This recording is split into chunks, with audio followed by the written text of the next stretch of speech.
troisième armée. Merci.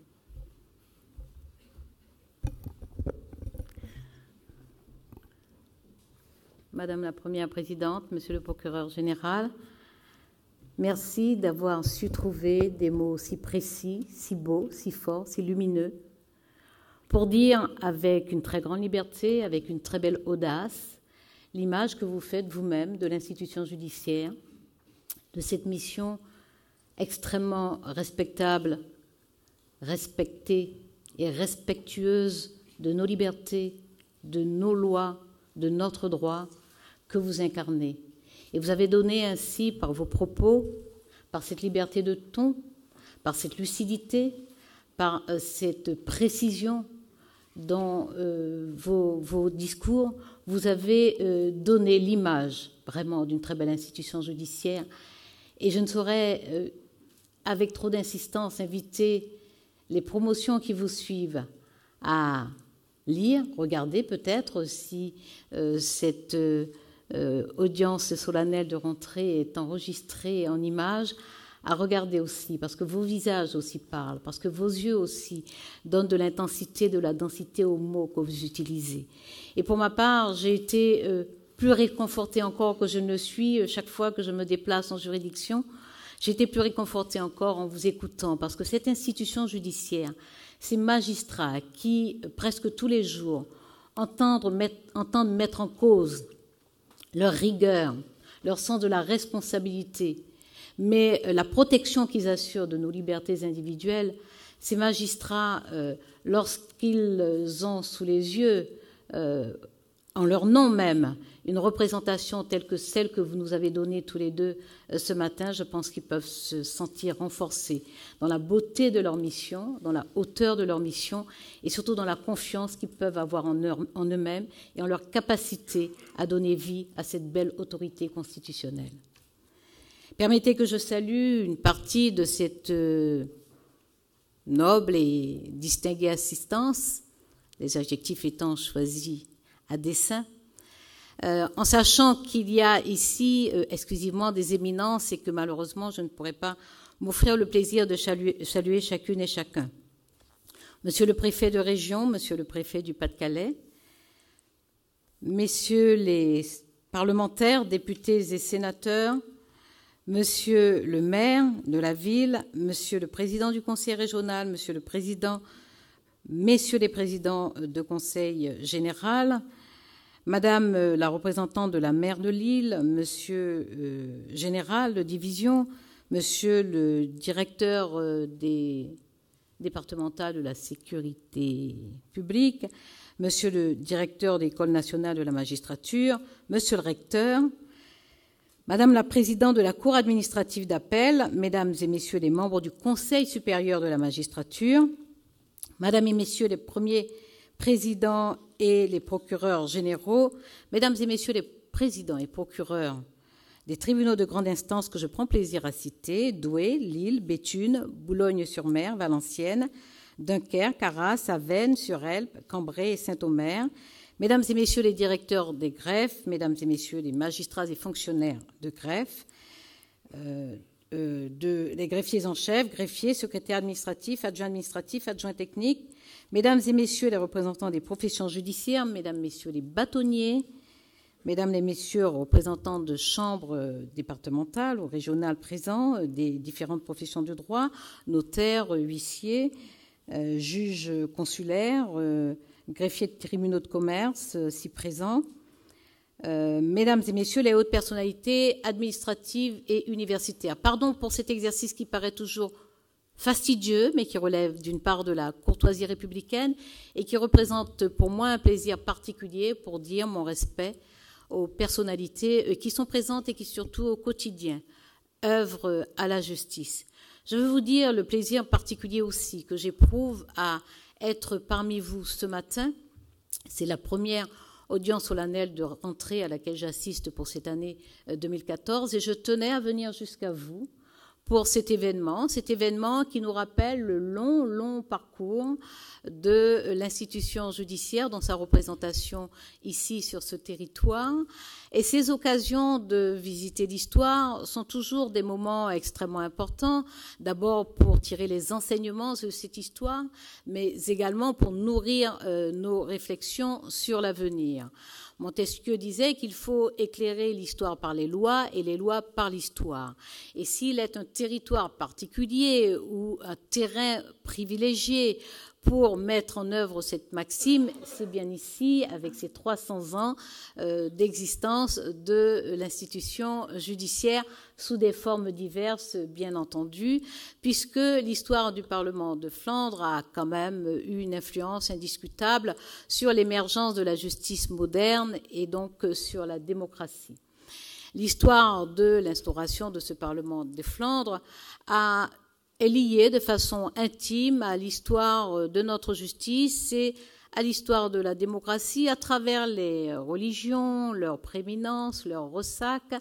à travers la prépondérance du pouvoir civil, l'instauration de la laïcité, à travers les guerres aussi, mais aussi à travers la définition d'alliances et de frontières en Europe.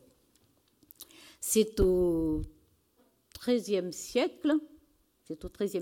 que les moines bénédictins de l'abbaye de Marchiennes ont acquis ce lieu comme refuge au fil de l'eau. Il s'y rendait peut-être une justice, je ne sais pas, une justice divine ou une justice monacale, mais cela ne nous concerne pas et ne nous regarde même pas. En 1667, au mois de mai, Louis XIV a décidé de conquérir la Flandre, qui était espagnole, vous l'avez rappelé. Et il a assiégé donc la ville de Douai en juillet 1667. Il y est entré le 8 juillet et il s'est installé dans les lieux avec sa garnison. On peut y voir à la fois l'expression physique, symbolique et politique d'une installation du pouvoir civil, du pouvoir public, du pouvoir laïque dans ce lieu qui était de nature religieuse. Il a installé le Parlement de Flandre d'abord à Tournai, puis, puisque les hostilités avec l'Espagne se poursuivaient, le Parlement a été transféré à Cambrai avant d'arriver à Douai en octobre 1714, parce que principalement les échevins alors avaient fait des propositions intéressantes pour accueillir l'institution. Et parmi ces propositions intéressantes, il y avait des conditions d'accueil et d'hébergement des magistrats et la prise en charge des travaux de ce refuge bénédictin. Je fais ce clin d'œil à dessein également parce qu'il est important que les magistrats puissent être accueillis dans des conditions correctes, de façon à ce qu'ils puissent exécuter leur office. Ce Parlement donc sera installé en 300 ans. En fait, c'est seulement pendant 2 années, même pendant un peu moins de 2 années, que Douai perdra ses prérogatives judiciaires, puisque c'est seulement à la Révolution en 1790, les CLI sont posés en septembre, et c'est en 1792 que reviendra le tribunal criminel. Mais en 1790 également est installé le département du Nord, et ce département du Nord consacre Douai comme préfecture. Mais ça, c'est une position de privilège qui ne durera pas, puisqu'au bout de 13 ans, Bonaparte décidera en 1803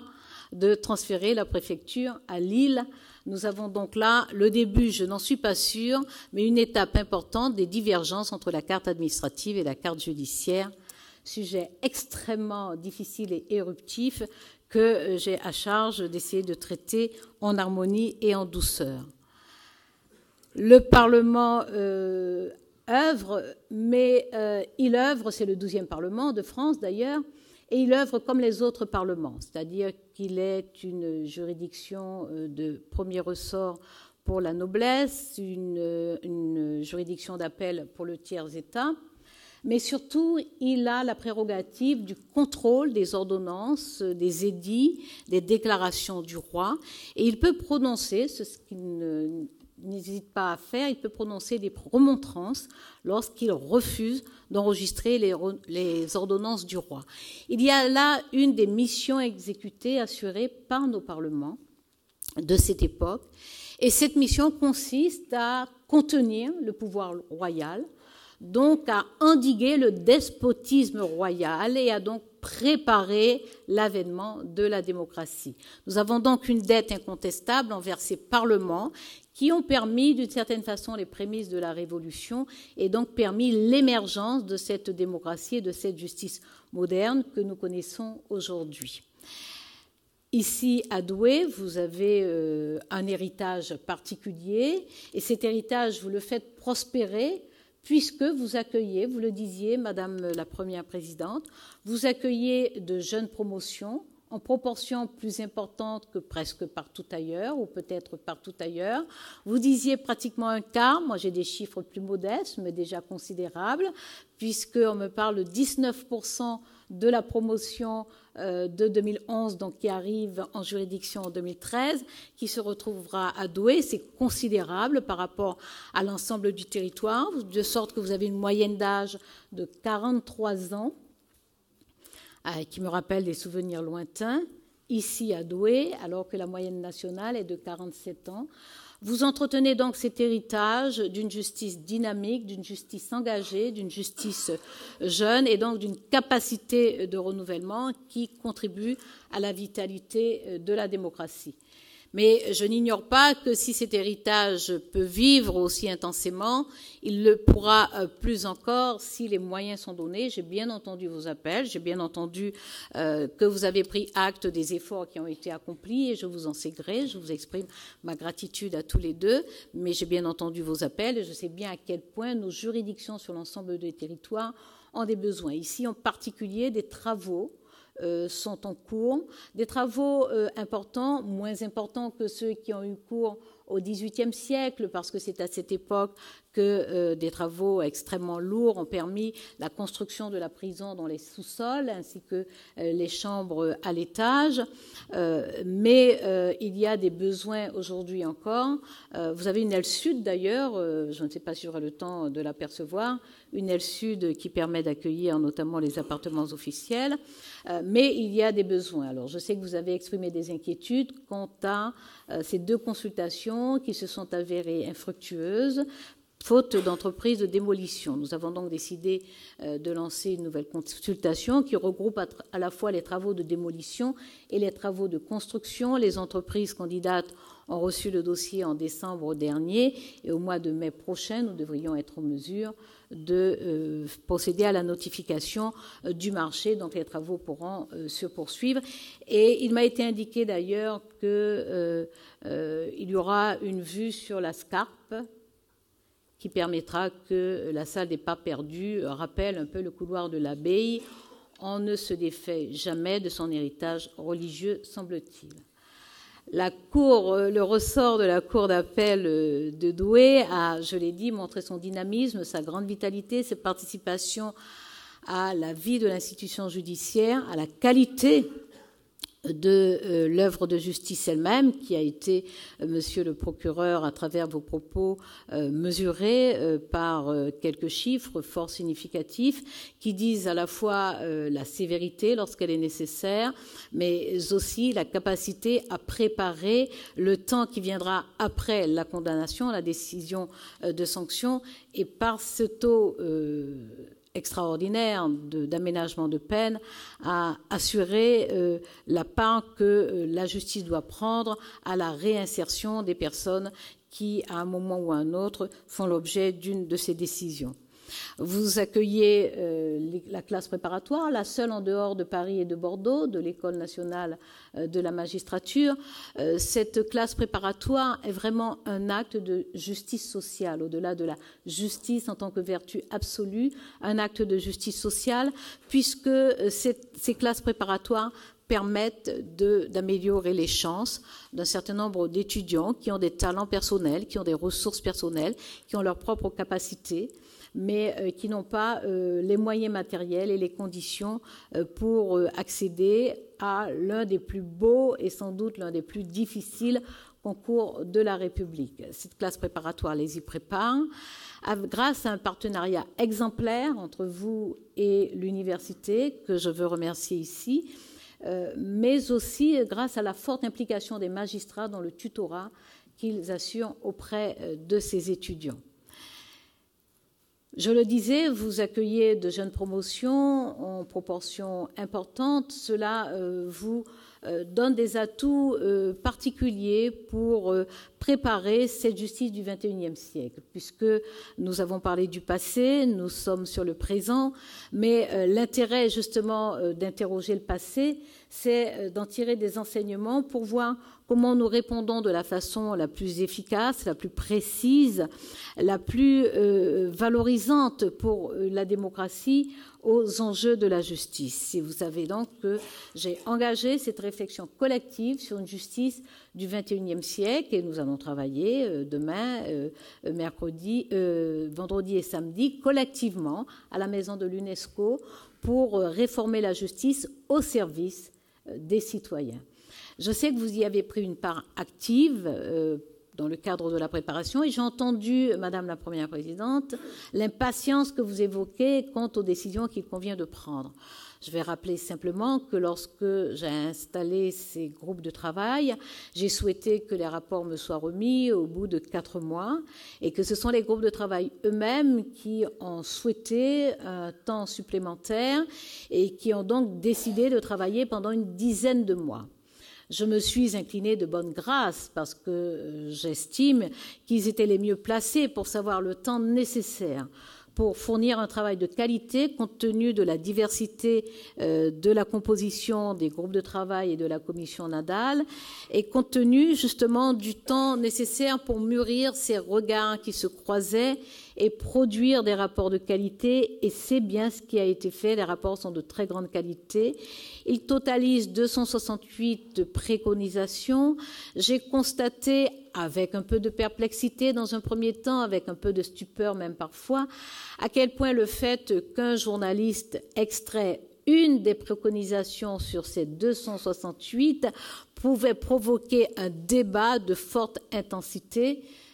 pendant au moins une semaine. Alors, j'imagine ce qui nous attend lorsque nous procéderons à la discussion sur les 268 recommandations, ce que nous allons commencer à faire vaillamment ces 2 prochains jours à la Maison de l'UNESCO. Je sais d'ailleurs que le président du tribunal de grande instance de Dunkerque, M. Véred, va présenter une communication demain dans l'atelier sur le renforcement de la juridiction de première instance. Donc la Cour d'appel de Douai est très fortement impliquée, le ressort de Douai, est très fortement impliqué dans ces travaux et je vous remercie pour la part que vous y prenez.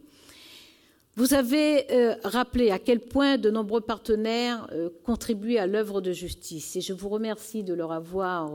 rendu hommage, je vous remercie de les avoir salués et d'avoir indiqué à quel point ils vous sont essentiels au quotidien. Je veux saluer en particulier le travail qu'effectuent les greffiers dans nos juridictions et merci, Monsieur le procureur général, d'avoir été si désolé de la disparition du greffier. Merci, en plus du greffier, d'avoir souhaité un tableau œcuménique, pardonnez-moi le vocabulaire, mais il est un clin d'œil délibéré, d'avoir souhaité un tableau œcuménique qui rassemblerait tous les métiers judiciaires, mais également toutes les professions du droit, à vous écouter avec la passion que vous avez mise à présenter toutes les vertus, toutes les qualités et toute la vitalité de l'activité du ressort de Douai. Je me disais que aussi bien un voyageur au long cours ou un sédentaire endurci installé ailleurs aurait envie de venir s'installer à Douai. C'est peut-être ce qui va arriver. J'ai bien compris que Douai est en plus un carrefour de culture, un lieu de rencontre, un lieu de syncrétisme, un lieu où des personnes porteuses d'art, d'imaginaire, de compétences, de talents et de capacités très différents se retrouvent et parviennent à œuvrer ensemble. Il nous reste beaucoup à faire. Je suis confiante pour ma part parce que je connais bien maintenant de l'intérieur l'institution judiciaire. C'est une très belle institution, la seule qui permette à un ministère de porter un nom de valeur, un nom de vertu. Je connais très bien maintenant cette institution de l'intérieur et je sais à quel point sa plus grande ressource, ce sont les femmes et les hommes qui y travaillent. Les femmes et les hommes qui appartenant aux professions de droit contribuent à l'œuvre de justice. Et parce que c'est la plus grande ressource de cette institution, c'est la plus durable, elle est pérenne, celle-là, parce que vous transmettez du savoir, vous transmettez du savoir-faire, vous transmettez de l'expérience. Et donc, j'ai une très grande confiance dans la capacité de cette institution à affronter le XXIe siècle et à définir ses nouveaux contours, à se déterminer par rapport aux besoins des citoyens, aux demandes des citoyens, demandes devenues multiples, devenues massives, parfois contradictoires, demandes devenues parfois fébriles, tant la violence des difficultés économiques rend vulnérables certains de nos concitoyens. Il y a parfois un appel désespéré à l'institution judiciaire, en fait à l'État, mais par la voie de l'institution judiciaire. Il est donc important que nous créions les conditions pour que vous soyez en mesure de répondre à ces appels de détresse sans être submergés par des contentieux massifs, par des demandes d'intervention de la justice, là où le lien social qui s'est défait ne permet plus la prise en charge d'une partie de la construction des solutions sur des litiges qui ne nécessitent pas nécessairement que le juge soit mobilisé. C'est un sujet extrêmement délicat, je le sais, mais c'est un sujet que nous sommes obligés d'aborder. Parce que quelle que soit la volonté que nous pourrions avoir de multiplier les effectifs dans l'institution judiciaire, si nous ne pensons pas la façon de rendre la justice, la place du juge, mais aussi la place du citoyen dans la prise en charge d'un certain nombre de litiges qui sont liés à l'organisation même de la vie sociale, nous n'arriverons pas au bout. Vous continuerez à être submergés, même si nous augmentons les effectifs, ce que nous ne manquons pas de faire. Mais je crois que, compte tenu de l'intelligence que vous investissez dans vos missions, il est bon que cette intelligence ne soit pas gaspillée et qu'elle soit mise au service des missions pour lesquelles nous avons vraiment besoin du juge, et que le citoyen réapprenne à parler à ses concitoyens et à construire avec l'autre partie un certain nombre de solutions sur les litiges qui relèvent de la vie commune. Le chantier est lourd, je le sais, il est difficile, mais je viens de le dire, vous êtes l'atout principal, vous êtes la principale condition de la réforme, vous êtes les principaux acteurs de la réforme, et étant tels que vous êtes, les gouvernements pourront passer. Si les conditions sont créées pour que vous puissiez prendre en charge les réformes nécessaires pour que la justice au XXIe siècle réponde aux nouveaux besoins, aux nouvelles attentes, aux nouvelles contraintes, je suis absolument sûre que ce sera un succès. Je souhaite que ça le soit tant que je suis aux responsabilités, mais je suis certaine que ça le sera. Je souhaite que ça le soit tant que je suis aux responsabilités, parce que ma volonté déterminée, que vous alimentez en plus tous les jours dans les relations que j'ai avec vous, ma volonté est telle que tout ce qu'il est possible de faire sera fait tant que je serai en charge. Mais bien au-delà de ma personne qui ne fait que passer, il y a la pérennité de l'institution judiciaire, il y a cette aptitude que vous avez à vous saisir du bien commun, à faire en sorte que l'institution judiciaire soit au service des citoyens dans un esprit d'intérêt général. Et pour ça, je sais que malgré les risques de reflux, malgré les risques de recul, vous êtes là durablement et vous ferez en sorte que cette institution judiciaire soit modernisée. Ce sera difficile, ça demandera une très forte implication, et je veux remercier vous tous qui avez participé à ces travaux pour cette réforme judiciaire. J'ai demandé au chef de cour, donc à vous aussi, de veiller à ce que 3 correspondants de la cour d'appel et des juridictions puissent participer à nos travaux. Les animations se font déjà dans les juridictions. Ils seront présents donc à la maison de l'UNESCO, et après, les assemblées générales seront sollicitées en février et mars pour discuter de ce qui sera sorti de nos 2 journées de réflexion collective. Je le répète, le chantier est difficile, il est lourd, et puis surtout, d'une certaine façon, il vous prend d'assaut, puisqu'au quotidien, vous êtes aspiré par la nécessité de la tâche. Et malgré ce quotidien qui vous aspire, vous avez su trouver du temps, vous savez en trouver régulièrement, pour vous consacrer à des tâches extra-juridictionnelles. Certaines vous sont d'ailleurs imposées par la loi, mais vous avez un engagement dans la cité qui vous conduit à vous consacrer à ces tâches extra-juridictionnelles, à porter votre savoir, à partager dans la société la conception que vous avez de la justice. Et par conséquent, je sais que pour une durée déterminée, vous saurez aussi prendre en charge le travail nécessaire pour faire en sorte que cette réforme judiciaire soit écrite par vous, qu'elle reflète la conception que vous avez de l'institution judiciaire et le désir que vous avez d'une institution judiciaire moderne. Je vous en remercie pour ça, en sachant que c'est très modestement que nous ferons face. Nous ferons face, comme nous l'a enseigné Jean Jaurès lorsqu'il tenait ce discours à Albi au début du siècle dernier, en disant que l'histoire enseigne aux hommes la difficulté des grandes tâches, la lenteur des accomplissements, mais aussi l'invincible espoir. Merci, Madame le garde des Sceaux.